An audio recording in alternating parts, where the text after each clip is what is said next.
sa bukid, talukan, o bahala na kayo. Ito guys, magpitas tayo ng mga magulang na ng kamatis. Yan. Pwede na pang ano, pwede na pang deliver.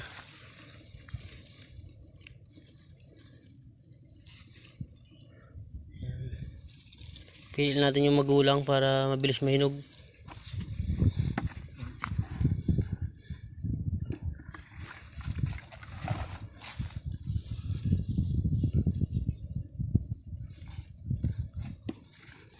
Pilihan natin yung mga magulang talaga na pwede na.